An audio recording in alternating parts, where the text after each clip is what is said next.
Don't move. Keep it locked. You already know. You're listening to the Forfeit Fatherhood podcast. And we're having conversations with dope dads covering the 4 pillars of fatherhood. We call it the Fit Fatherhood Formula. Faith, family, finance, and fitness. That's right. These dads are setting the pace in business and fatherhood. This show isn't only about the outside success. We're getting down to who you are. Gentlemen, it's time to get fit. And now, let's get into the show.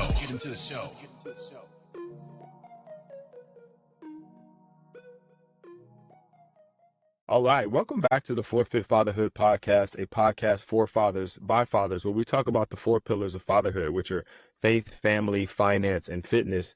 And we've been on a roll with phenomenal guests. Like, it has been, I don't know what it is. I just feel like right now there's just an abundance of wonderful guests that we've been able to kind of bring onto the podcast to share their story, to share their journey, and to really open up about fatherhood, which is the reason why this podcast started, is because we couldn't find enough information about it. So my guest today is Kyle Wester. Kyle is going to be dynamic. I already know it. We've talked before this podcast. We talked right before this, and the conversation flows, and I think you guys are going to learn some amazing stuff from Kyle. Kyle, how you doing today, brother? I'm doing well, man. I'm excited. It's a great Friday. The weather, I'm in Oklahoma. The weather is fantastic today. I've got some soccer games that we've got to go to. So I'm excited about this weekend. When you say the weather is fantastic for Oklahoma, what does that mean right now? Well, it means for this weekend, it's April and it's in the 60s, which is great. I mean, just like a few days ago, it was in the 80s. It was in like high 80s, almost like hitting 90. And I'm like, please don't go there yet. It's only April. So I love the 60s, and especially when it comes to sports. For any dads who kids, but I love this kind of weather for sports. If it's like mid 60s, low 70s, that's awesome. Because then that means I'm not sweating the entire time I'm watching the sports. So therefore, if I'm not sweating, Rod, it means I'm less mad. So I'm able to be more calm and just enjoy watching them. When it starts to get hot and I'm sweating the whole time, I'm just more annoyed and irritated. So I'm not quite as good a dad in that weather. Yeah.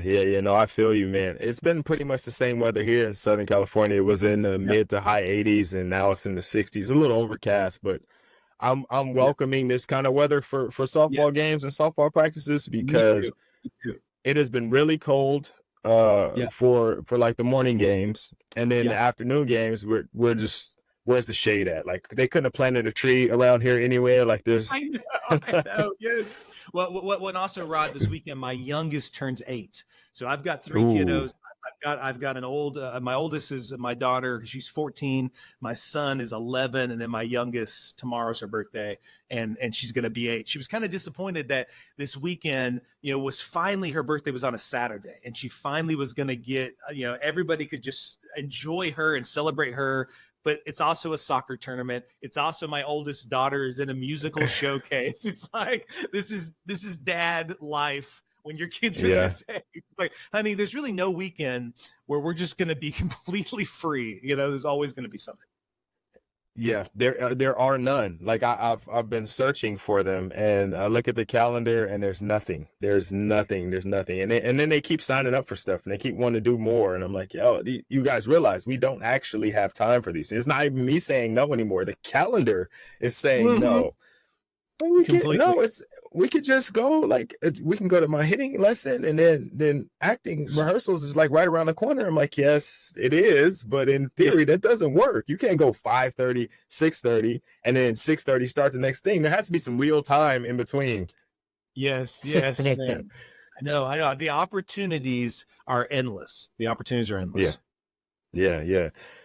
So, why don't you, you can give us a little background about who you are and what you've done. I know, right? But they don't know. So kind of break down. You already told us you have 3 kids, and that obviously qualifies you now to be on the podcast because you're a father. I know. Rod, it's funny you say that, because my wife and I, we graduated I had an undergrad theology degree, and then my wife had a psychology degree, and we went right into getting our master's in counseling. So her and I did school together. It was awesome. Like, 3.5 years of us getting our master's. It was just so busy, but so fun. And then right after that, we went right in to helping kids and helping families. So it's funny you say that, because we used to lots of times, even though we knew a lot of things, sometimes what we said got kind of discounted, because we'd be like, do you have kids? No. Okay, then you don't know what you're talking about. Or how long you been married? You only been married 5 years? Oh, trust me, wait till it's, double digits. So now it's like my wife and I are at this sweet spot where we now have a teenager. We've got 3 kids, not just 2. So we have to play zone. We can't just do man to man. We've been married almost 22 years. So we've crossed 2 decades.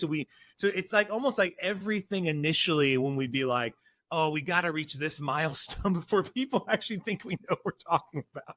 So as we've hit each of these little stages, of course, they have helped us understand it better.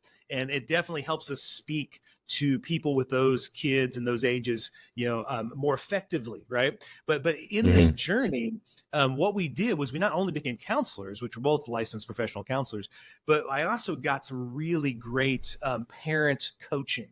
So I journeyed with some really awesome experts in this area of parenting. And Rod, what's going on in parenting in a lot of ways that's really exciting to me is back in the past when I first became a parent, I saw behavior as the main thing my focus was on, right? Like you have this whole stream of parenting where it's all kind of more behavior based, and it's all just an outward in model. And so what's been happening that my wife and I have been doing with families and kids for the last 20 years is more of an inside out model. It's a model where I'm really focusing on what's happening internally in my kid and believing that if we help that, if we support that, then the behavior is just a no-brainer outcome. It's going to change. It's going to be more positive, right? So to kind of shorten it, that's what I'm doing is I'm in Tulsa, Oklahoma. I have a private practice here. I see many families here in Tulsa, but I also help families throughout the world over Zoom and other types of ways, coaching them on how to do more of an inside out model rather than an outside in.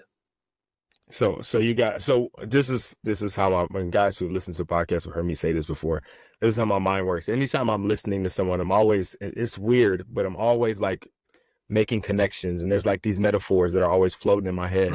And so listening to you talk about an inside out approach is a lot of times when we approach things, we look at, I'll use illness, for example, like I have a cold, right? Yes. There's a bunch of medicines out there that treat the symptoms. You want to stop coughing? Here's a cough suppressant. Got a headache? Exactly. Here's Tylenol. There's all these things that prevent the symptom from showing up, but none of them actually fix the virus or whatever it is, right? They just kind of mask the symptoms until you get healthy. What you're talking about is actually getting past the symptom, and let's figure out what's actually causing the symptom. Yes. And let's address that. Well, and Rod, think about things that I've taken before. I'm sure you might have too, but in the past, I might have taken NyQuil or something like that, because that would take care of the symptoms. But we know about a lot of that kind of medicine too, is it actually makes it worse, that you're actually just delaying your body's ability to actually heal it. So I see everything with my kids as an inside out issue, meaning that there's something inside that they're needing help with. And I love using sickness as a great example, because there are lots of times when parents come see me and they'll talk about, man, they were so mad at their kid because their kid, spoke this way to them or spoke that way to them. And they typically were mad because they didn't understand what was going on in the kid, right? So all they could see and hear was the external. So they immediately addressed that external by getting upset or yelling at the kid or punishing the kid in some way, right? But I remember as a kid, there was many times where I spoke to my parents in a way that I normally wouldn't because I was hurting. Like actually my stomach was hurting, or I had a really bad headache, and my parents didn't know, right? And they were so focused on just, don't talk to me this way, or don't do it. And there was no curiosity about what was happening underneath. And I didn't feel the freedom to say, my stomach is hurting, my head's hurting. It was just like, it became this whole, I needed to just comply to what they were saying because they were going to get more mad. But if they would have been curious, I could have said, man, I don't really feel well. And that's actually something my wife would do, right? Like if I spoke to her in a way she didn't like, my wife typically be curious. She'd say, hey, what's going on? Like, how come you're talking that way? Or how come you're yelling at me, right? And then I could say, oh man, I've just really let the stress throughout the day get to me. I'm sorry I took it out on you, right? But it's her ability as my wife to see past the behavior that I just feel is so helpful. And I there's so many times I've been a jerk, Rod, and my wife didn't treat me like I was a jerk. She treated me like the husband she knew I was. And you know what that did? That helped me not be a jerk. You know, whereas if you treat somebody like how they're acting, you actually make it more likely they keep acting that way. Right. You know what? I just saw something the other day, and it was on a relationship podcast. And they were talking about every person has, or every man, this was a lady talking about her husband. She's like, every man has a king and a clown, right? There's a king and a clown part of him. The one you see is the one that you talk to. And she was like, so if you speak to the king in him, then the king will show up. But if you speak to the clown, well, you get clown behavior. And that kind of just made me think of that is, that's really interesting with Right, if I could add to that, I love one of the skills I teach parents. I love this quote. This is from Dr. Becky Bailey, but she says a child cannot behave differently until I see them differently. And what she's saying with that quote is, and I've seen this happen so many times working with teenagers or kids in elementary school, where parents will have this idea that kid is rude, or that kid is a liar, or they'll start to have this story develop. And what our brain does, it just naturally does this. This is how we get things like confirmation bias. And so our brain starts to look for these things. So if I think you're a liar, Rod, and I think I can't trust you, I'm going to look for all these ways where you might not be 100% honest, right? Some way, like if you told me the fish was this big instead of this big, like I'm gonna see like, look, you just lied because the fish was really that big, right? And so I've seen it in my office where a kid is making changes, but the parent has a story that is just fixed, and it's not going to change. And so they're looking for every way to back up their theory that kid is a liar or that kid is rude, and so therefore they're not even open to other possibilities. So that to me is such a big game changer. Going back to your picture there of the king or the clown, is if I want my kid to behave differently, I need to start seeing them differently. And once I start seeing them differently, I'm going to interact with them differently, and that's going to free them to then behave differently. Okay. So I was gonna say so our child is displaying a behavior, right? And we're talking about we know it's an internal problem. How do you address that? Or is it just being curious and asking a question, or is there another secret method that was a Jedi mind trick that I use? Like what am I? Give me the strategy, because my little one is a big emotion kind of kid, and so trying to handle that differently, because my natural inclination is to raise her how I was raised. But there's obviously things that I don't like about the way I was raised. So I'm fighting that all the time. But it's like the first thing that comes up, right? Because I'm just so used to it. And I have this internal struggle where I have to manage that, and then have to come at it differently. But I love that. In your particular... Right, and I love you bringing that up, because that's every parent's issue, right? Is they're all like, hey, there's some cool stuff my parents did and some other stuff I didn't like, right? So we're wanting to change it, and these moments that are so frustrating, Rod, I'm sure you've experienced these, is where you end up like in a moment with your kids saying to them almost word for word exactly what your parents said to you. And something that you, as a kid, you didn't like it either. And you even thought, why is my parents saying that? So I've actually stopped myself when I'm about to say, grow up, stop acting like a child. I'm like talking to a 5-year-old. I'm just like, what is happening? So to answer your question, to me, change always starts with me. So in an inside out approach, I always want to first realize that my perception of whatever that kid is doing is skewed. It's limited. Like I'm only seeing it through my eyes. And to actually believe you can read your kid's mind and that you know what's going on in their body is just, it's just ridiculous. It's just not true. So the only person who knows what's happening in them is them. And here's what's really cool. I'm going to use the word curious just because it's important, because if I can pause for a moment rather than react, like you said, anytime we react to a situation, Rod, we're always going to revert back to this neural pathway that's just been tried and true. So it's going to be whatever an adult did to me at that age, I'm just going to do it to my kid. That's how legacies are perpetuated, right? Is I just do the same thing that was done to me, unless I stop for a moment and I get curious and I just think something like, what's happening here? Like what's happening in me? What's happening like it? And so if I can give you a picture of that, there was a day where, man, my kids, I'm sure you've had these days where it seemed like the whole day just sucked. Like it was just like crappy with them all day. I was a jerk. They were upset. It was like nothing was going good. So for me, they were all young. They were all like, I think it was like 7, 5, and 3 at that time. And I'm thinking, I just need a win. I just need a win. So the win was, I'm going to take them to Chick-fil-A for dinner. That's the win. So we're going to go get some chicken and we're going to eat this chicken. And when we sat down, Rod, something interesting happened.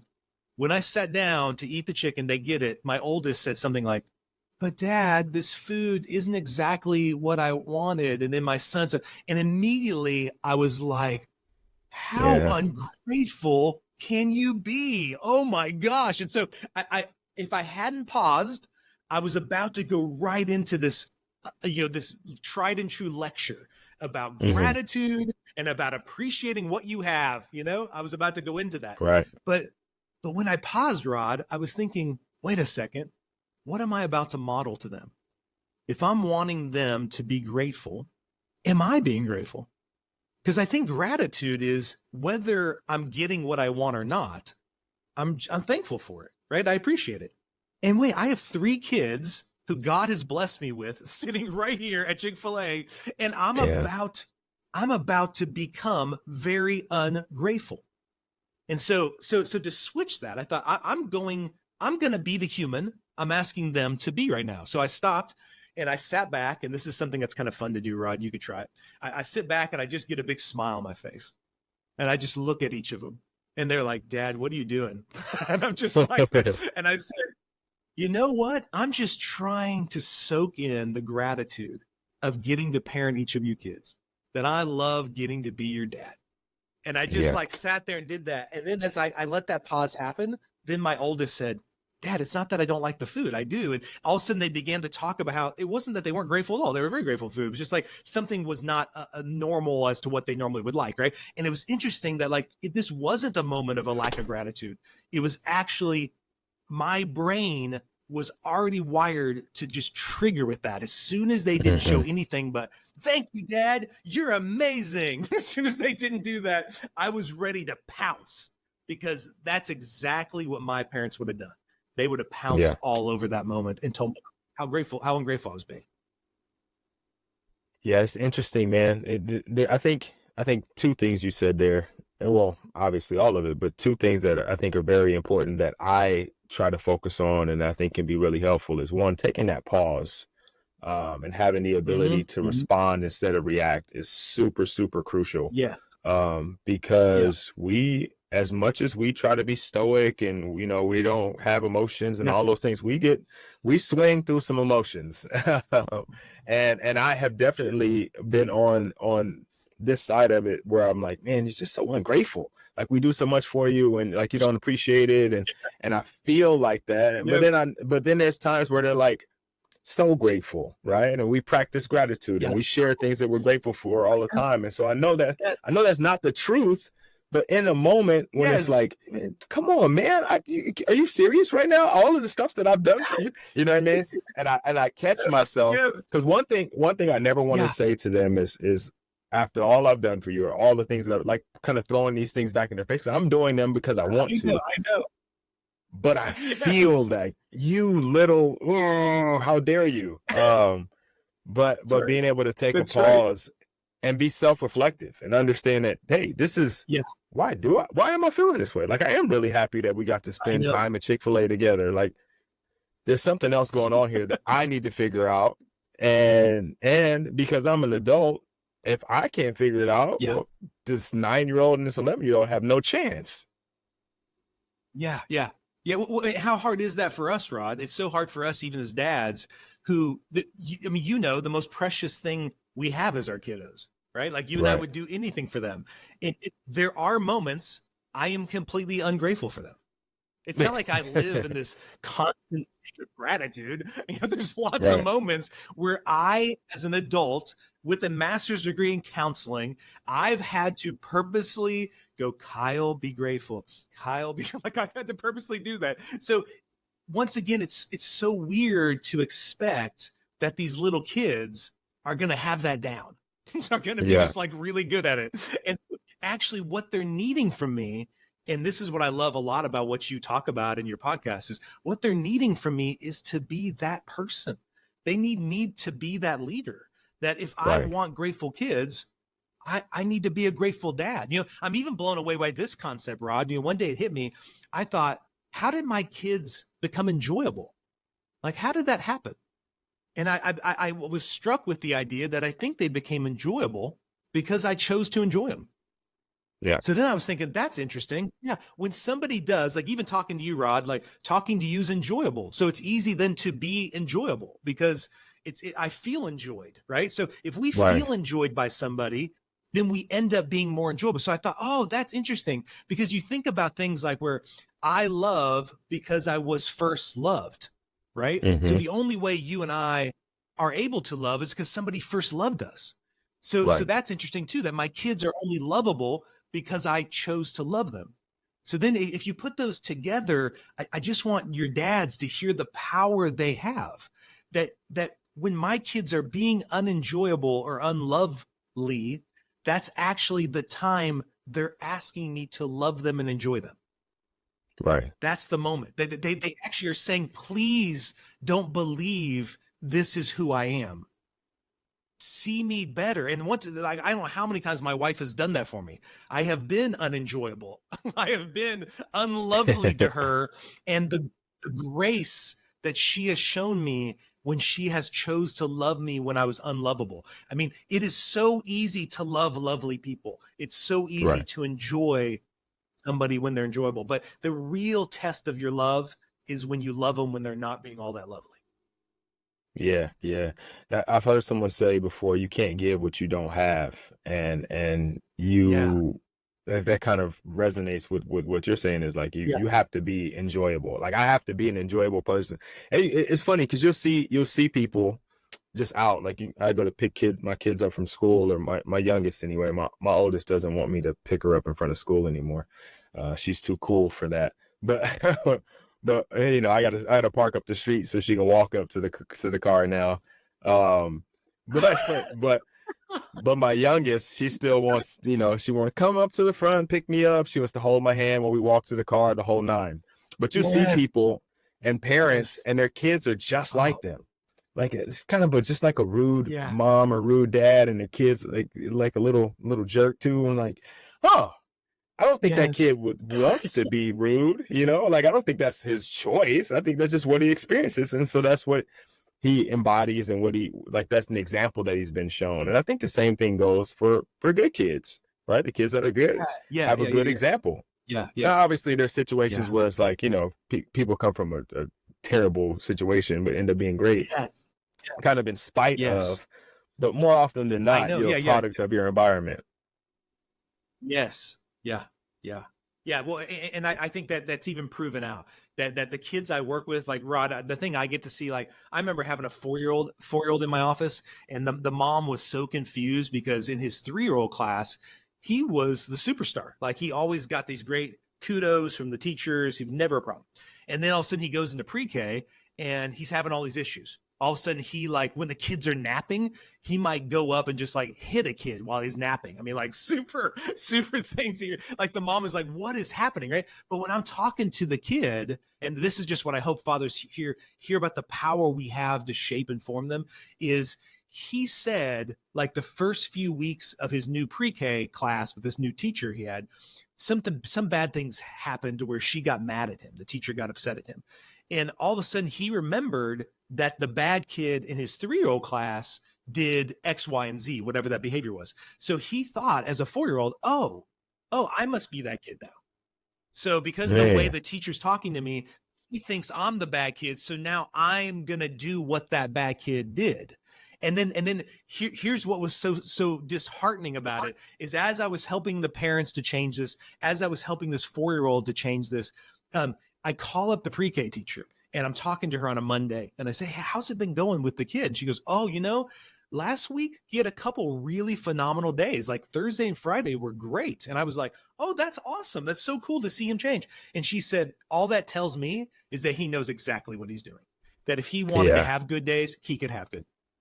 And you see that going back to that word curiosity, she wasn't curious at all about what was different about those days. She wasn't curious about, maybe mom and dad weren't fighting that morning before they dropped him off. Maybe mom and dad had spent a lot of time loving on him that morning, right? Maybe he that day felt more connected to somebody at school, felt like he had better friendships or whatever, right? She wasn't curious. And what's interesting about curiosity, and the reason why I'm using that word again, it only happens when I'm in the prefrontal cortex, which is really when I'm in that part of my brain where self-control is, where empathy is. It's not a place I can be when I'm losing my crap on a kid. It's actually not a place I can be when I'm getting really triggered, upset. It's only a place I can be when I feel safe, loved, and I'm actually controlling myself and managing my feelings. Then I can be curious. I can actually come with open hands rather than a closed fist. And then that helps the kid open their hand. And then I love this part, Rod, when the hands are open, then we can grab hands and now we can co-create a new way to do that moment. But otherwise we can't do it together. It's all me demanding them do it or them demanding I do it instead of us working together to creating the relationship we want. Yeah, I really like the way you strung that together. The imagery there was really good. Coming, instead of closed fists, it's open hands, and then we're holding hand. Like that's a really important thing, because I think, and I hear it a lot, and I see comments on different things that I post, is like this idea as fathers that we have to be really hard on our kids, tough love, and we have to. The disciplinarian in the family kind of traditionally is kind of the way that lines up. And so we see discipline as hardcore, right? Like it's get in their face and they're going to do what I say. And there's this really, really aggressive idea of what a father is. Yeah. But I've found with my kids, there's either they're really sensitive, which is very possible. Yeah. Or I don't feel like I really ever have to do these hardcore dad discipline things. Like I haven't experienced it yet, and I got my fingers crossed and prayers up, but I haven't had to be the father my father was. And he's super soft now. He's a pushover now with them, but I never have to, punk on my chest a little bit, or like I don't have to assert myself in any particular way. I can just talk in my normal speaking, and they understand that, hey, that's not how he normally, how he normally talks. He's not yelling. He's not, he's not angry, but he wants us to do X, Y, and Z. And I haven't had to be that aggressive disciplinarian yet. Maybe I'm just blessed with the children I have, and not maybe, I am definitely blessed with the children I have. But but I feel like we've gotten to a point, or we are at a point where I can discipline them in the way that they need to be disciplined without being this hardcore, hard charging, I don't care about your feelings, my way or the highway, kind of parent. But I see, like I said, I see a lot of those things being kind of pushed still as of course, parentally woke as we are now. There's still a whole lot of pushing this hard line of fatherhood. Yeah, well, because I think we all default as human beings to believing fear is better than love. Okay. Mhm. That I think whenever push comes to shove, we will tend to default to using fear. And we see fear. It's interesting how we'll see those moments where dads have to get big and yell. We'll see that as strength, but actually, as you mature and you look at it, it's actually weakness. I mean, it's Mhm. something that like an 18-year-old, gangbanger would use to get all his other guys in line, right? It's like what Mhm. a totalitarian dictator would do because they're actually, I mean, like, I'm thinking of like right now as I'm talking, I'm thinking of like Stalin and these guys throughout history that were horrible dictators. They were scared all the time. And so Mhm. they had to act strong by being so controlling, right? That actually strength is found in me having the open hand and not needing to control you. Like I'm not a strong husband because I control my wife. That would be weird. Right. But 100 years ago, Rob, that would have been seen as being a strong husband, telling my Right. wife what to do too, and her being afraid of me. But I think nobody now believes that's true. And I think the reason why is because the value of my wife has changed. Like now, my wife can get an education, she can get a job. My wife doesn't need me. So she's not living in fear of me not taking care of her. So Right. now me and my wife can talk on a level that isn't based on fear. And so that's why in parenting, if I can kind of expand the imagination of the dads who are listening, that's why fear is so detrimental, because fear, what we know, doesn't change things. It actually perpetuates it. So like if you think Mhm. about back in the day in California a lot, there was these programs like Scared Straight. They Mhm. take these kids and bring them to prison. And I don't know if you know, Rod, did you know why they stopped doing that? I would assume it didn't work, but no, I'm sure there's a real Yeah, yeah, reason. you're right. Yeah, no, but you're right. No, it wasn't effective because what they found, this is what fear does. First couple of days it worked, Rod. Like first couple of days, those kids were like, "Oh my God, I do not want to go to prison. I'm going to straighten out my life." But then within a week, that fear had worn off, and you know what they started doing? Started like weightlifting, started like getting stronger. They're like, this is what fear does, is they're not going to go to prison and be scared of that person. They're going to go Mhm. beat that dude up who's scared, right? I mean, I've seen this happen with teenagers who dads got physical with them. The kid will come in and the kid's like, I'm never going to let my dad scare me like that again. I mean, I had this one Yeah. kid who was actually learning how to do like kickboxing, and because his dad had pushed him against the wall and put his arm up to his throat, and the kid was like, I'm never going to let my dad have that control over me again. And so Yeah. that's what fear does. Fear perpetuates more fear. So I think what we're talking about, Rod, and I bet what you've done is you've bought into a different idea of strength. That strength is vulnerability. Yep. Strength is actually you putting your weapon down. Strength is you, like you going up to a 3-year-old and not needing to stand over them, but actually getting down beside them. Like that Yep. actually takes real courage. I mean, when I did it, Rod, I mean it took a lot of courage because I'd never seen a dad do that before. I'd never seen Mhm. a dad like hold their daughter while she cried instead of telling her to like just get over this. This is no big deal. That's how all the dads did it when I was growing up, right? Like they Right. downplayed it. But to hold my daughter while she was paying, like her emotions were big and her crying, I felt so strong. I Mhm. felt so courageous in those moments. And that's where I started to imagine a new way to be a strong father for my kids.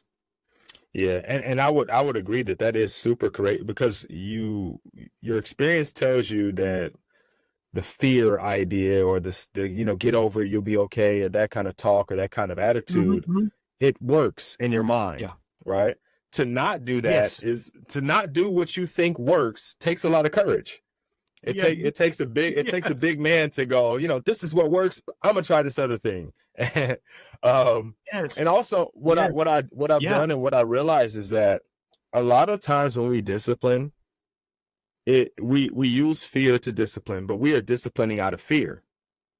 Like, for Yes. example, when and this is like the classic TV show, kid sneaks out, goes to the party, comes home, dad, they flip on the Yeah. lights, Yeah. dad's sitting there, right? Yeah. Dad just tears into him. Yeah.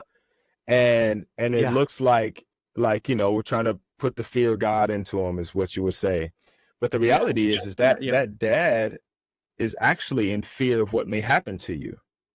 And so because he's afraid, he's trying to make you afraid. What that really stems from, though, is that he loves you so much, he's afraid for you to get hurt. And if we could get to the core of it, which is just love, let's cut the fear out of it. Let's just stay with love. Like, look, listen, man.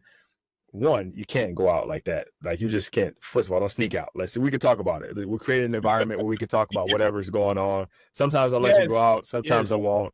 But it is what it is.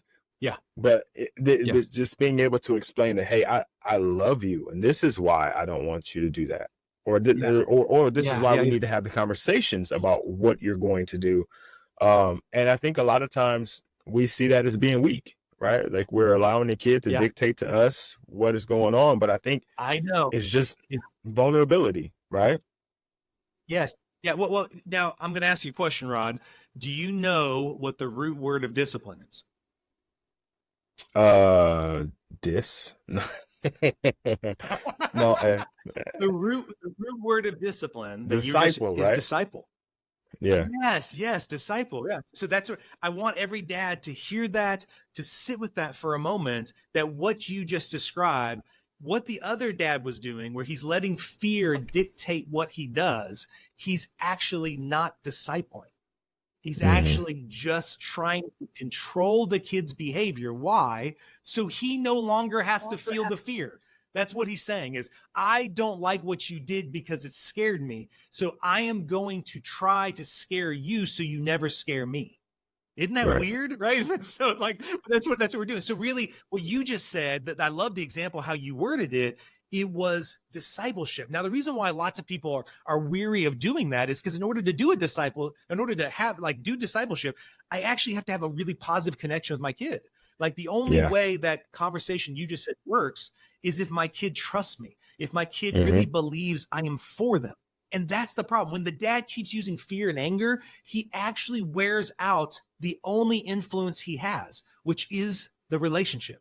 Once he wears out the relationship, the kid is no longer going to be open-handed. The kid is only going to come at you closed-fisted. And then now your relationship forever is just two closed-fisted hands butting heads. So in that moment when I'm afraid, the grown-up thing to do is to manage my fear, to regulate it, and then focus on what I'm actually wanting my kid to do different. And then that's where discipleship is. Discipleship's teaching, it's guiding, it's saying, hey, I'd like to do this different. Would you take my hand? Because I'd like to show you a better way to do this. So then that's what you said, like, let's communicate it. Let's talk about it. I'm not against you, son, right? And I'm telling you, the kids whose parents do that, they just report to me that they are so thankful because the kid is not wanting to piss you off. The kid actually, he doesn't wake up going, I hope dad's mad at me today. My life is better. He just, if the kid is doing that, it's because he assumes that's the relationship we have, is you're just always mad at me. So the kid's like, I can't change it. Who cares? And if I can give one more way I do that, Rod, one more way that is courageous. This is what I love to do, and this is just a tip your dads can do, is the way I got away from that big, demonstrative, intimidating father, and I moved more towards this vulnerable, courageous dad, was I started having really personal, vulnerable conversations after I blew up. So it's not as if I wasn't blown up. I still was. But I would follow up with the kid, and I'd say something like, to my oldest, Abby, I would say, hey, Abby, today when I got really mad and yelled at you, did you think my anger was about you or about me? And 9 times out of 10, Rod, she'd say about her. And then I would say to her, it wasn't about me. My anger is never about you. My anger is about me. And then she'd sit there. Now she's like, what? This is like, then I would say, can I tell you what it says about me? And she'd say, yeah. And now I've shifted her to where she's curious. And then I blow her mind, Rod. I say, it tells you that I was afraid. And she said, you were afraid of what? And that's when I get to say, I was afraid my voice no longer mattered. I was afraid you didn't care what I had to say. Or I was afraid that I was powerless to change this thing that's happening between you and I. Or I was powerless I really felt like I was going to lose control, and I was afraid that I was losing control. So I had to get really mad to get control back. Right. And it's just so awesome to see their heart open up.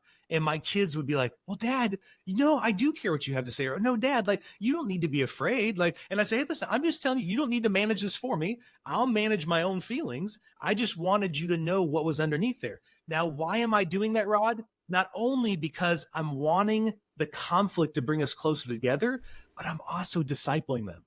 I'm setting the stage so when my teenager someday gets really mad at me, I can say, hey, what are you afraid of? What are you afraid of?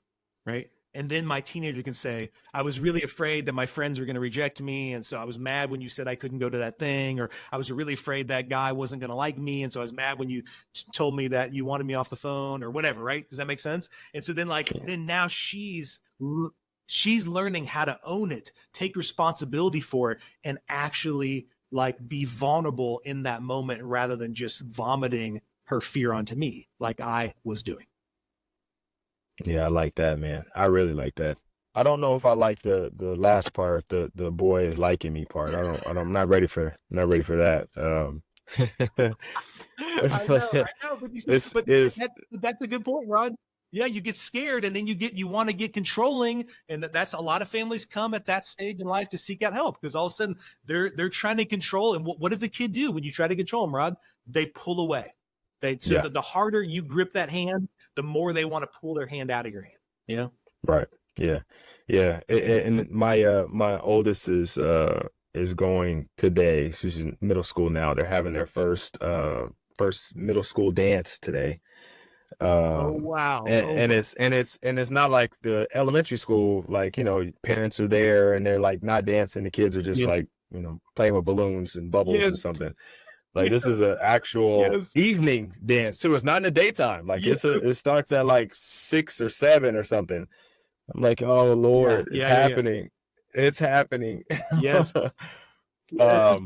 So when you don't have it's going quick, man. Yeah. So when you said that, it immediately was like, no, it's happening. There's something there that you mentioned too about the relationship that you have with your child or having a relationship with them. I think is also really important to point out, because if you aren't building that relationship, if you aren't having the conversations, if you aren't nurturing that relationship and you're just dad and they're just kid, I think that makes it a lot harder too, because it's something that I was working with an organization. We were kind of working with I forgot what they call them, but they're just young men, just teenage boys, don't have a father in the house, just father figure kind of thing. We take them out, show them how to do stuff, how to budget, all these things, right? Yeah. But one of the young men was we're talking to him about respecting authority and that kind of stuff, right? And he's like, I have a problem with people telling me what to do. He's like, there's no way you can check me if you've never checked on me. So you can't tell me what to do if you don't know anything about me. And so, I like pulling that back into the conversation of you have to have a relationship with your children. It will be really weird for me to do would you think that was about me or about you if I never had that conversation before? They'd be like, huh? Yeah. Yes. What are you talking about? I know. Why are you talking like that? You do have, there's some work, there's some groundwork, there's a blueprint and some things you have to lay out in order for those things to work. You can't go from, I told you, finger in the face and yelling to oh, well, how do you, you can, you probably need to, but it's not going to be as smooth as you think it is right away. But Rod, you know where else that's true is in your marriage.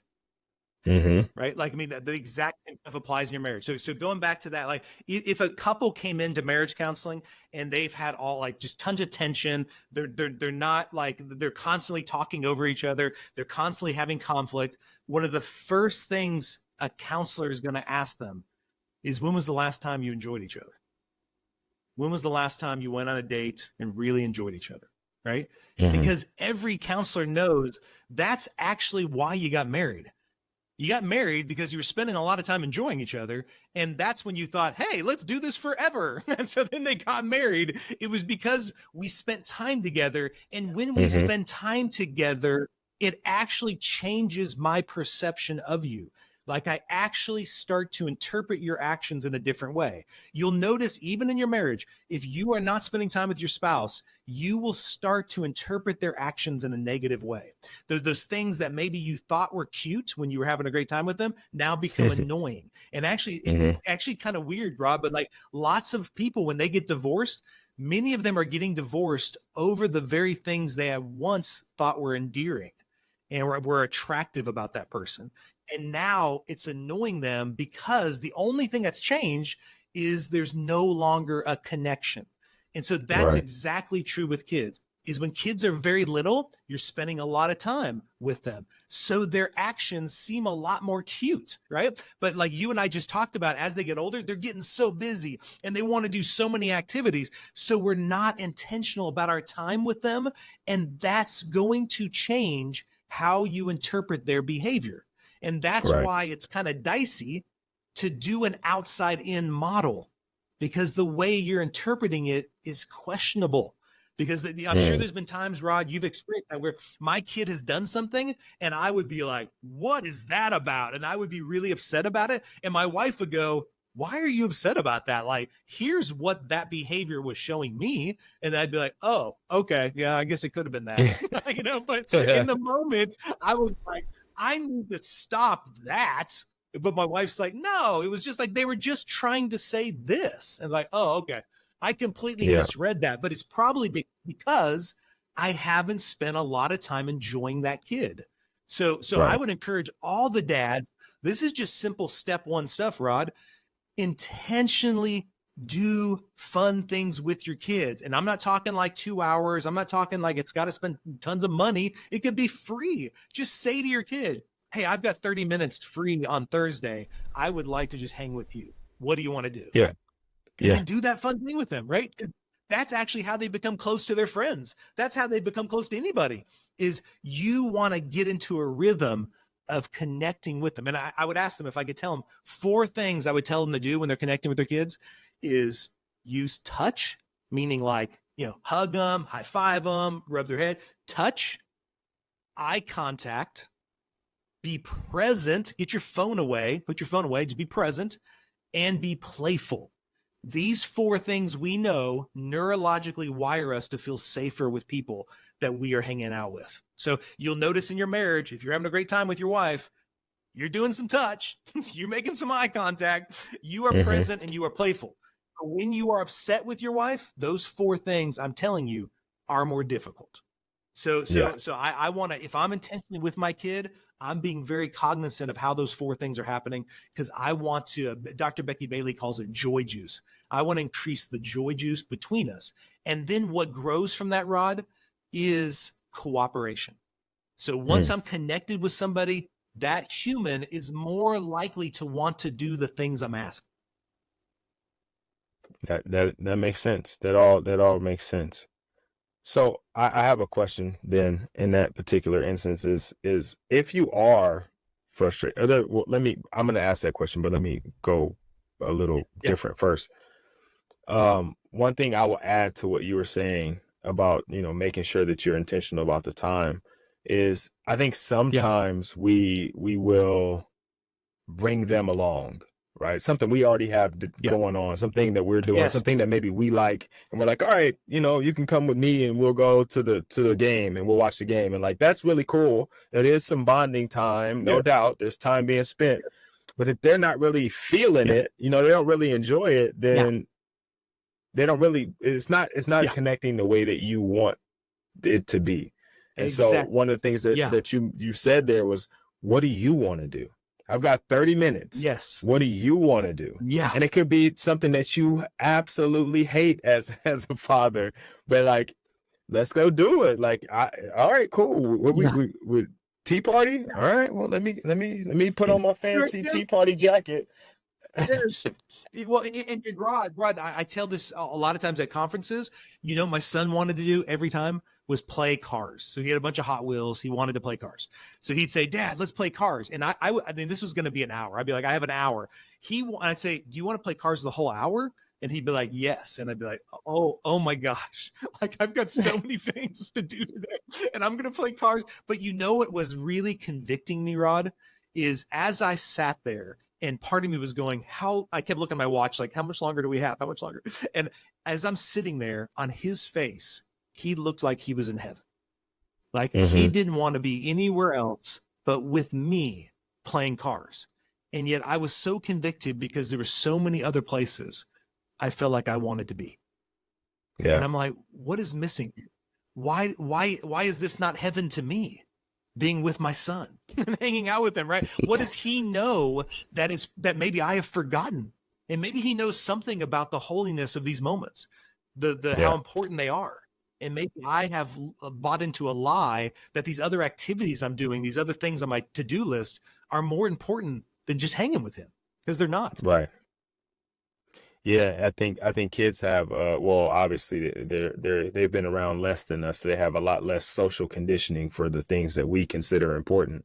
And so they're like, yeah, let's just play. Yes. Like that's playing cards for an hour is the most important thing you can do today, Dad. Like I don't know what you're talking about. Like work, yeah, sure, whatever. Like, but these cars, there's gonna be like a pile up over here, and then we're gonna race. Like, are you serious right now? Do you know what these cars are about to do? Yeah. The second part of go for it.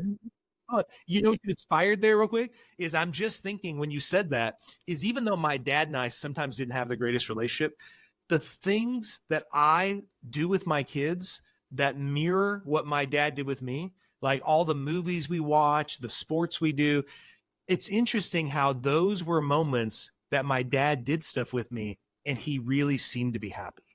He seemed to be enjoying himself. And I find that interesting that those are the same things that I feel so passionate about giving to my kids. It's almost like I'm recreating that feeling of joy I had being with my dad when he was actually happy and not upset or stressed or something. So Yeah. I mean, you know what's funny is my daughter isn't old enough to drive yet, but you saying that makes me think of and this just happened maybe a couple of days ago. We're driving, and at her softball practice, there's the softball fields, but then there's like this giant parking lot.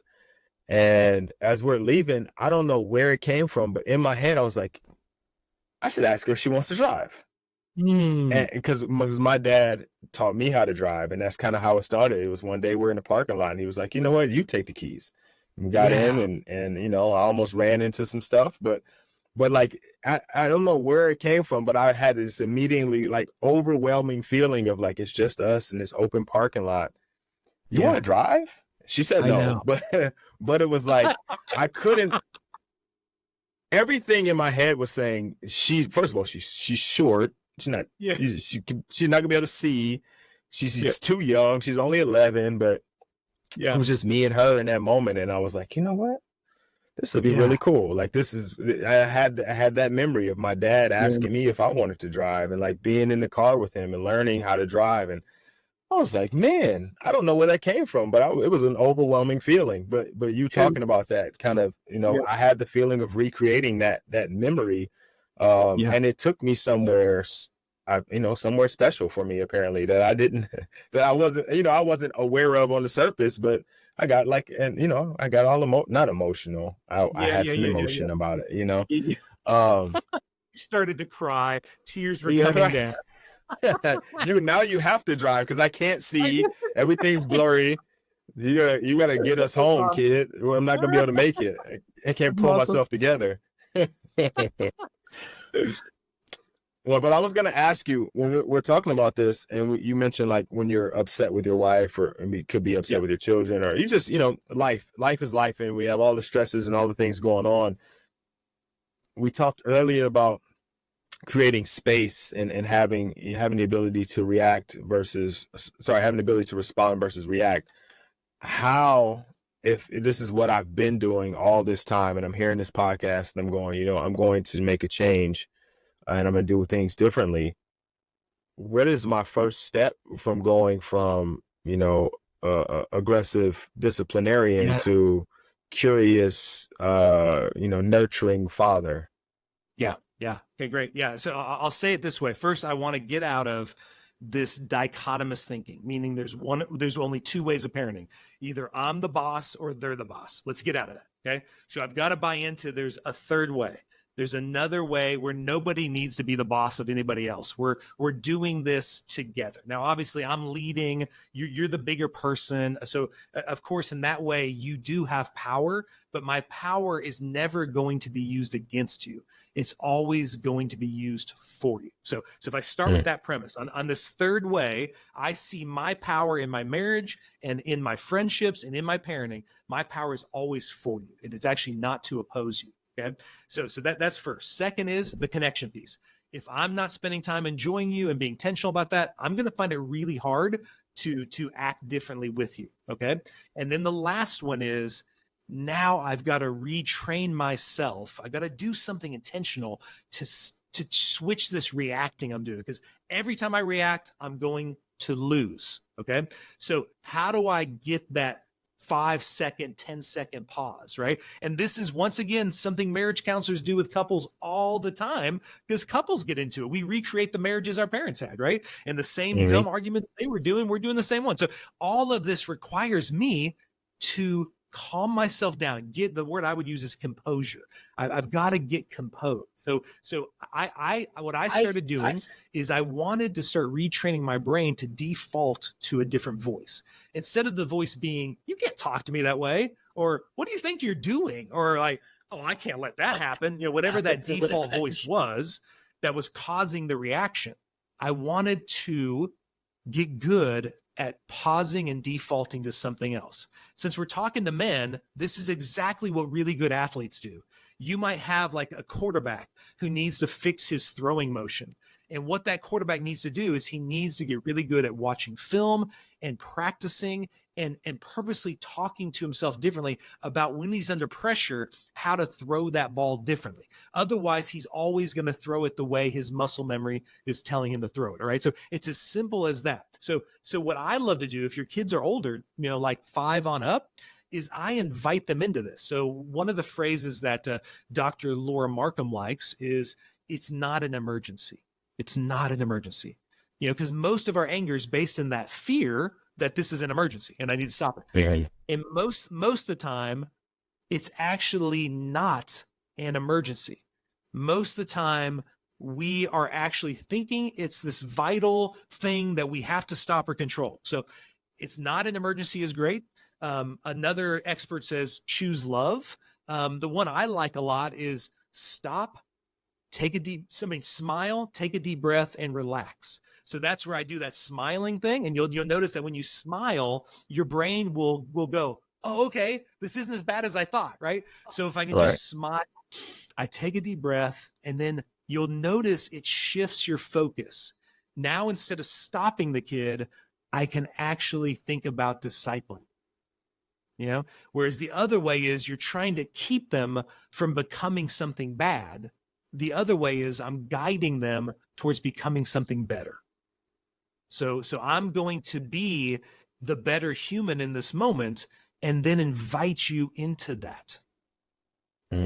See, I think that hits the nail on the head. Is we have been trying, or people have been trying, or parents in general have been trying to prevent our kids from being bad. Yes. Right? Like, I don't want to have the bad kid. I don't want you to be bad. I don't want you to do this because you're going to get hurt. I don't want you to be this person because the world doesn't care about you. Like, all these things we're trying to prevent the negative. And what you're saying, or what I hear you saying is we should be trying to build up the positives. Yeah. And actually, here's what I got to have, Rod. I've got to have a vision of where I want my kid to go. Most of us have a vision of what we don't want our kid to be. That's the one we spend most of the time meditating on and being afraid of. I want to know, what is the vision? Like, I clearly know the kind of humans I want my kids to become. So then that helps me in every moment when there's conflict. This is a moment of discipleship. There's only a conflict here because they're not being that human that I would like them to be. Okay, so now I'm going to help them and give them the tools and equip them to become that human, right? Like no different than, let's say, a kid. I'll give you a quick short example where my daughter, when she was little, Abby has always had a strong personality. So Abby might come in at 5 and say, "Dad, give me some cereal." And then I might say, "Abby, sounds like you really are hungry. I am, Dad. Just give me some cereal. I would love to get you some cereal. But you know what really would work better? I think is if you walked in and said, Dad, you're an amazing father. One of the best I know. I would love it if you got me some cereal. And then she would smile just like you did, Rod. She'd laugh. And then she'd go back and say that. And then I would go, oh my gosh, that really warms my heart, honey. Thank you for saying that. I would love to get you some cereal.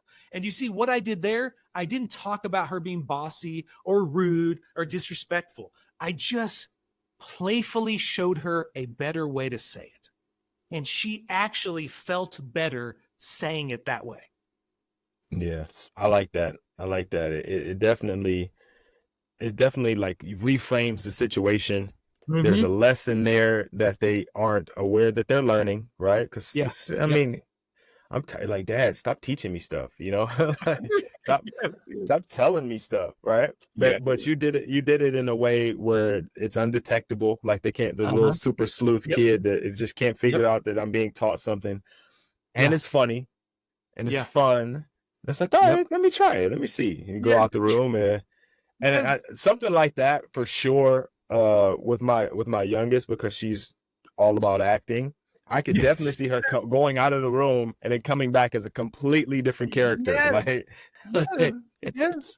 But Rod, there's something deeper there that actually Dr. Dan Siegel, a neuroscientist, he says that the most powerful way to help guide your kid is he talks about how when you're seeing chaotic or rigid behavior, basically like he's saying behavior you don't prefer, is by creating that connection in that moment. And the fastest way to do that is by being playful. That the sooner you do that, the sooner then you invite them in to moving away from chaotic and rigid behavior and instead looking you to guide them towards different behavior. So like another example, what Abby did at a church thing, her and I've been upset with her about eating too much sugar. And this day was really hot, one of these hot Tulsa days. And she came up to me and said, Dad, it's so hot. You know what I think would be great on a day like this is some ice cream. Ice cream. And at first I was mad, like real quick, I was mad, like, are you serious? But then I stopped, I smiled, I looked at her and said, honey, that was awesome. I loved how you did that. Here's what I'm going to do. I'm going to walk over to that group of friends. I'm going to start a random conversation with them. Give me 1 minute, walk over there, do that whole thing again. But this time, like wipe the sweat off your head and go, oh, Dad, it is so hot. You know, it'd be great. So I just like let her ham it up. So when she did it, everybody was laughing. And here's the trick, Rod. I actually gave her brain exactly what she was wanting. That ice cream will give her a quick hit of feeling good about herself. It will make her for a moment get a little serotonin and dopamine hits, and she'll feel like she's on top of the world. But you know what does that better is connection with other humans. So when she came over there and did that and those people laughed, I didn't even have to say no, Rod. I didn't have to say no. She was like ready to start talking to those people, and we didn't talk about ice cream after that. Yeah. Yeah, she got the chemical reaction she needed, and she got sidetracked with the fun of the moment. Yes. And that's all she wanted. Yeah. She was just bored. And she's like, ice cream would be a great way to not be bored, right? But here's what I love about my daughter and why God is so funny is as we're leaving the park, what pulled up right in front of our car was an ice cream truck. Got to. Yeah. And then it got to. Yeah. She looks at me, Rod, and said, Dad, what are the chances? Right. So then I looked at her and I said, hey, Abby, I love how you are so persistent.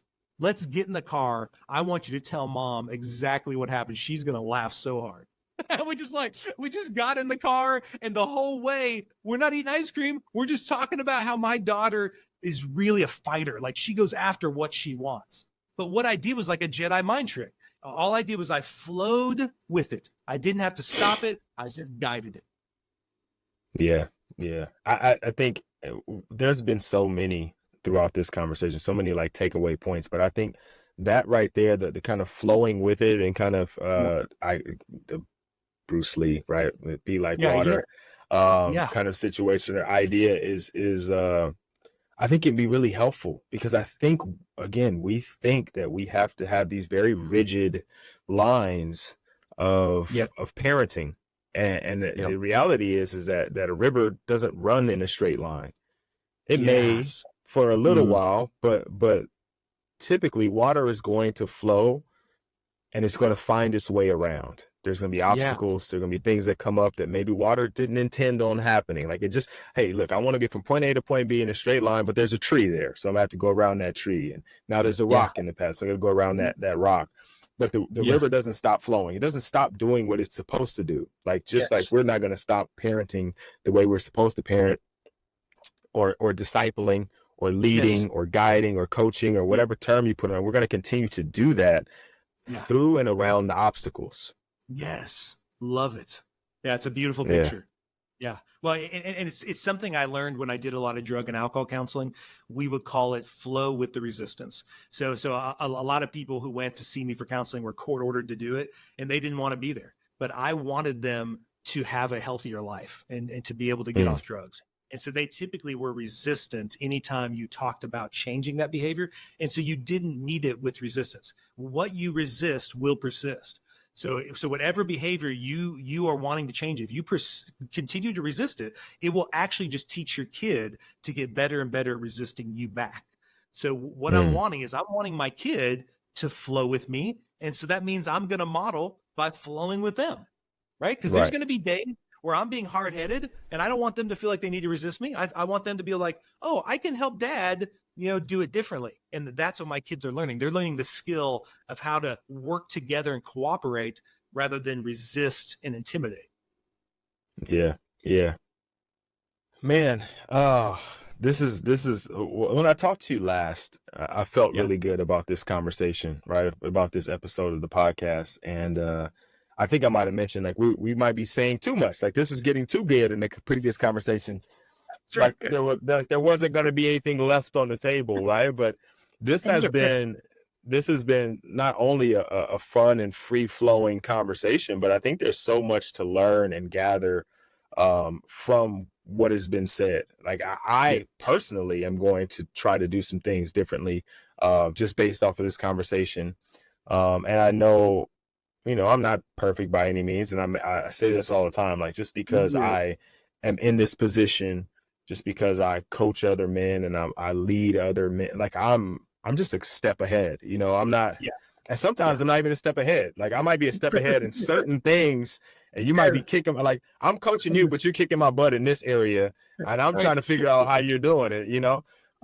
So I'm always learning. And I feel like this episode so far has been super, super good for me personally. And I think that some of the things you shared are going to be just phenomenal for fathers, even if it's just to shift your perspective and your idea and your mindset on how you're going about these things. You mentioned a little bit earlier, you and your wife have a podcast. And it's the art of raising humans. Can you tell us a little bit about your podcast? Yeah. So my wife, like I said, is also a therapist. And so on that podcast, it is predominantly me and my wife talking about how we do this different approach to parenting. It's not a podcast where we're just, hey, do this technique and do that. It really is about, I strongly believe that we as the parents are the strongest force of change in our families. So it is about us talking about issues with kids, issues we run into with our own kids, but also with the hundreds and thousands of kids we've been able to help over the past 15 years. But it is about how we together just have these discussions, because I really believe parenting should, if it's done well and healthy, can bring you as a couple closer together. And too often the conflicts are pulling couples apart. And so I wanted us to model, I feel so grateful that me and my wife get to have these conversations, not about how we're doing it well, but actually how we follow up when we've messed up, how we encourage each other when we did do it well, right? But I wanted to invite people into that conversation. So on the Art of Raising Humans, we do have guests at times like this, and we have people come on and talk about different experts in the field. But a lot of it is predominantly me and my wife having that free flowing conversation to really model it for other couples on how they can do it with each other. Okay. All right, cool. So fellas, it's obviously you're listening to this podcast, and let's add that podcast to your subscription, right? Make sure you're whether you're in a relationship currently, or you're separated from your significant other, previous significant other. I think learning to parent as a team is super important, whether you're co-parenting apart Yep. or together. Yep. I think a lot of times, even though this is a fatherhood podcast, I think there's a lot that can be learned through not mirroring mothers, but hearing their perspective on how they're on motherhood and what they're doing. Because I think we're supposed to be complementary, right? But if I don't have any understanding of what she's doing, like how can I compliment her? You know, like I'm not bringing the right condiments. You know, I got mustard and mayonnaise, but it's barbecue. You know, I'm like I got the wrong stuff. So that's good. So it's important. So for you guys that are listening, obviously listen to this podcast to learn about fathering. I think there's a lot to be learned from a couple's parenting, and to hear a mother on her perspective of parenting and parenting in the way that they do. So definitely add that podcast to your subscription list, if you will. Yeah. Well, and if they're thinking at all, man, parent coaching, what is that? Like, I would love for them to reach out to me. My email is kyle@artofraisinghumans.com, and they can just email me if they're curious about what it looks like to journey with another dad, because that's really fun, Rod. It's really fun to talk to dads all throughout the world who are like, many of them, just like you said, like they have these wives who they've researched it. They've looked into parenting differently, and they're like, I'm going to parent differently. And then the dad is coming home after a hard day's work. He's like, what are we doing? How are we doing this? What's going on? Right. And so lots of those dads, I help them by saying, hey, it doesn't need to look just like what your wife is doing. It can look different, but it's going to have the same vision, the same heart behind it, but in a dad spin. And so when I'm working with dads, I coach them on these skills that I use on a daily basis, to where they've got a tool belt full of like 20 different things. And they're not like, I'm going to use the hammer for every home improvement project. Right. Instead, I'm going, hey, let's get a screwdriver. Let's get some pliers. Let's get some wire cutters. There's a lot of tools to use when you're trying to do a fix-it project on your family. Yeah. I agree. There is so much to it. And I had to learn this with emotions, actually, is where I kind of first grasped the concept, because I'm a pretty even emotionally. Like, I don't get too high, I don't get too low. And prior to my wife kind of breaking the news to me, I had maybe three emotions. I was happy. I was sad. If I got sad, it kind of made me angry, or I was just plain angry. You know what I mean? So I had three emotions.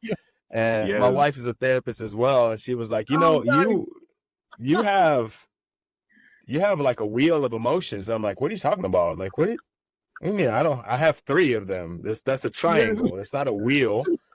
Right. Like, I don't even know what all this stuff is. And she showed it to me, and there's like all of I'm like, oh, there's no way people feel all these things. Like, it's not possible.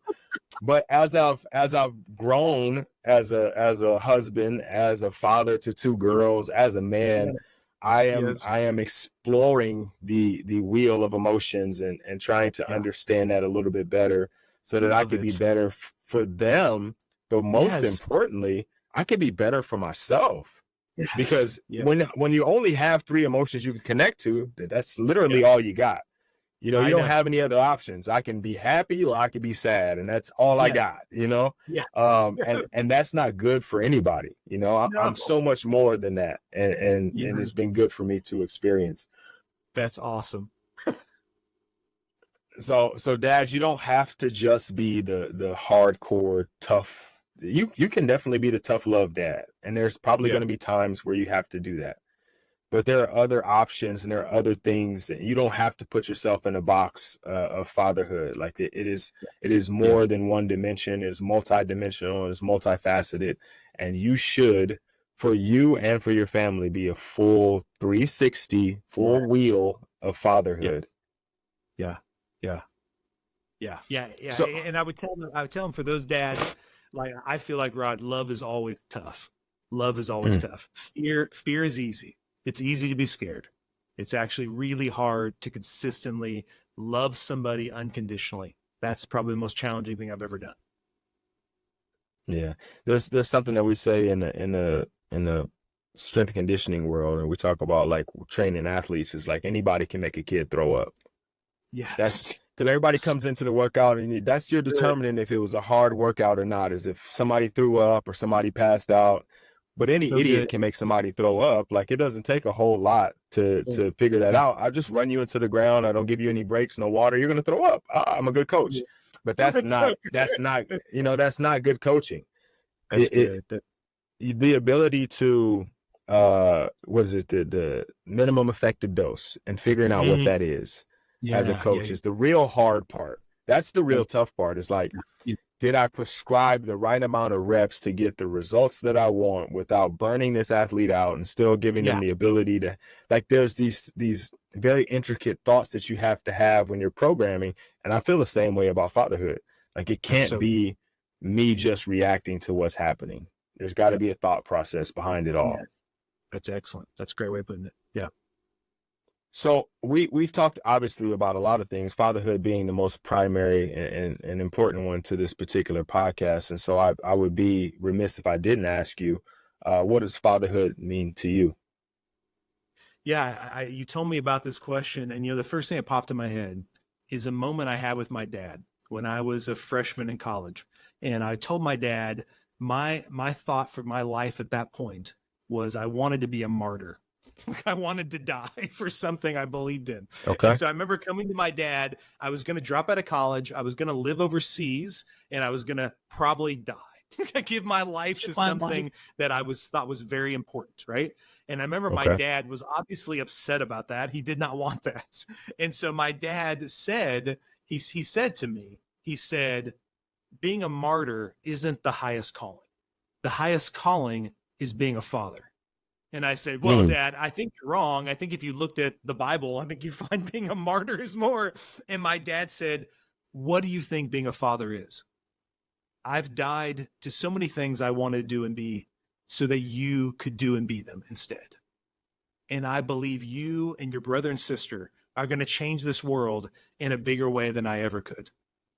And so that has always stuck with me, this idea of fatherhood being about something where I am, kind of giving everything I have to it. It's something that is going to, I feel like it's the thing that God's going to use to shape me into the person I've always wanted to become. And without being a father, I never would be able to become that person. It is a transformational journey. That is 100% true. I think we don't realize it, that when we become father, when we assume that title, when we get that title, it is not just a word. It changes who you are. And in a lot of cases, if you allow it, it turns you into who you were supposed to be. Exactly. Yeah. Yeah. Exactly. And Yeah. that's what I see my kids doing. I see all the conflict with my kids as an opportunity to shape and form me into the man I actually have always wanted to become. And that's where I really grow in gratitude for my kids, because it's my kids who are shaping and forming me into that person. It's awesome. Yeah. Yeah. Okay. I got another question for you. If, let's say we're putting together, I don't know, let's say we're doing another podcast. We got another episode of the podcast. We've done a pretty good job of marketing it. You got your list. I got my list. We got all our minds together. We got some good marketing going on, and we managed to get every father to tune in. Yeah. Short podcast, right? We got every father. They don't have a lot of time, so it's got to be very, very to the point. Yes. What is the message that you want them to hear? I want them to know this, that I know in talking about all this stuff, what typically happens, Rod, is there's a lot of shame that comes in there, where they start to reflect upon all the ways they've done it wrong and all the ways they have failed. And so the first thing I want to tell every dad that I'm speaking to is you are exactly the dad your kid needs, that they need you. They need you to show up, and they need to be all of you. That they don't need you to be perfect. They just need you to be there for them. And so I want them to know shame will tell them they're not good enough. Shame will tell them they need to be a different person. But I know that's just not possible. That's not going to happen. That the person they need is you. And so I want them to have that confidence of no matter what the mistakes have been, no matter what ways you've messed up, it all begins with you accepting that you are exactly the dad they need. And when you start from there, it gets fear and shame out of there. And now you can actually really start doing discipleship. So I want to fill them up with that confidence that I know that for sure. You know what? I like that. I like that a lot. I like that because you're right. There is, and there will be guys that'll listen to this and they'll hear this new to Yes. them way of parenting Yeah, and yeah, go, oh man, I can't believe I've been doing it this way for so long. Or yeah. they'll stick with what they're doing because they don't want the shame that comes along with Yes. changing or making Exactly. adjustments and looking at maybe what I did was wrong and I've been messing up all this time. Yeah, yeah, But letting that go and just embracing where you are on the journey. You know, exactly. you're not yet where you want to be, but you're better than you were yesterday, and you're going to Yeah, continue to move forward. Love it. totally. Absolutely love And it. every kid I work with, Rod, they want that dad. None of them has said, I want a perfect dad. They just want a dad that knows and accepts that they are the dad that needs to show up. They're the dad that needs to be there. Yeah. Okay. Well, that episode was a huge success, and so we get back together for another one. This one though, I'm actually gonna bow out, and I'm gonna let you take this episode on your own. Um, and we've done an amazing job again of getting exactly the people we want to listen to this podcast, and Yeah. those are your children. What is Okay. the message that you want them to hear? Yeah. The thing I want in my kid's heart, deeply in there, is that I am always for them. I'm always for them. And so even when I do or say things where it looks like I'm against them, if I'm talking to them, let me just make it personal. If they ever think I am against them, and sometimes I say and do stuff that totally sends that message that I am against them, that I want them to know in even my failure, in even my hypocrisy, I am always for them. I'm always on their team. I'm always on their side. And I want them to be convinced that I'm for them because I know that they are worthy and they're worthy of love. They are valued. And that once they know I'm for them and they know I accept them just as they are, then I think hand in hand, we can move forward instead of oppose each other. Right. So I think that's where, when they leave the house, I've thought about this a lot. I've thought about this a lot. When they leave my house and they're 18 years old, and what is one of those thoughts, one of the key thoughts I want them to have, that my dad was always for me. My dad didn't think he needed to oppose me and change me. So that's what I'd want them to know. Yeah, I think that's something that even as adults, we want to feel, is that someone has our back. Someone is supporting us. Someone cares about what we care about. And I don't think that ever goes away. And what better person to feel that about than your dad, the guy that was your superhero, and maybe even still is, to feel like Superman, and like you're Gotham City and he's Batman. Like he's going to, like you're Metropolis, and no matter what happens to you, Superman is there and he's got your back and he wants what's best for you. I think that's a really, really important message. And I might have to steal it and pass it to my kids. Sorry. I know that. I know that. I'm telling you, Rod, I'm telling you, like the reason why I come to that too is because even though my dad and I had a lot of hard times, and at times I didn't always feel loved by my dad, the thing I always knew was if the stuff hit the fan, right, I knew my dad had my back. Like if at school, if a teacher was being mean and mistreating me, I could just let my dad know and my dad would take care of that. Right. And my dad would go fix whatever got broken. Right. And then he would still have me own my stuff, but he would go advocate for me and he would fight for me. And so I really always appreciated that with my dad. Even today, if I need someone to be like, what? They did what? Let me help you with that, son. I'm still my dad. So I want the kids to always know, you call up dad, it's not going to be me lecturing you about X, Y, and Z. It's going to be, how can I help you? In what way can I support you to then solving this problem? Yeah. I think that goes a long way to build the relationship too, is there's a much deeper relationship when no matter what happened, when you call, they're going to be there to support you, to help you, even if what you did was wrong. And then it's if I call my dad and he, he Yeah. lectures me a little bit about it, like I could take the lecture from him because I know he's on my side. Like Exactly. That's a good I point. know I what's love it. coming with it. I know Yeah. what's coming with it. But Yeah. at the end Yeah. of it, if I can Yeah. just hold on long enough, he's going to come through like he always comes through, and he's going to be Love there it. to support me in a way that I need to be supported. So good, man. Love it. Yeah. I love it. Okay, so if guys are, you mentioned it earlier, and I'll let you go. You Yeah. say it again just in case they missed it. If guys are wanting to reach out to you, Yeah. if for nothing more than to say, hey, great episode of the podcast, Yeah. love Oh, I having love you that. on. Yeah. Yeah. Yeah. What's the best way for them to do that? Yeah, so the best way is to go to the email kyle@artofraisinghumans.com. And of course, we have social media going. If they look up Art of Raising Humans on Facebook, TikTok, Instagram, we'd love to have them join us on all of those. And then, of course, we provide all this great knowledge through the podcast of ways to support them and their wives and their whole family, because that's what we're really passionate about, is helping transform families. So those are the three ways that most people reach out to us. All right. Awesome. Well, I really enjoyed this conversation, and I feel like I've enjoyed every conversation we have. So I love that that we were able to get this time together to share this conversation with everyone else. So I appreciate you taking the time out of your day, because I understand how important time is and can be, especially for busy fathers who are Yeah. trying to do everything they can to be the best husband, man, father that they want to be. So anytime somebody takes some time, I'm super appreciative of it. I know the listeners are appreciative, but I have to show my appreciation because they can't do it. Right. Yeah, So yeah, yeah. I'm super, super appreciative for you taking the time. Thank you so much. I really appreciate it. You're welcome, Rod. Thank you for having me on. All right. Well, fellas, that is the end of this episode. And, I hope that you guys were able to gain something from it. I know I did, and I'm definitely going to take some stuff and use it.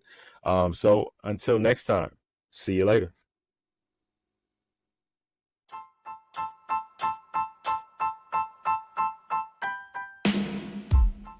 You just tuned into another episode of the Forfeit Fatherhood podcast. Thank you once again for listening. If you haven't already, go ahead and follow me at You Can Call Me Coach on Instagram. Also follow the podcast at Forfeit Fatherhood, the number 4 and the letter U on You Can Call Me Coach. Go ahead and flip over to the next episode, man. I know you love this one, so you'll probably love the next one. Excited for you guys to hear it.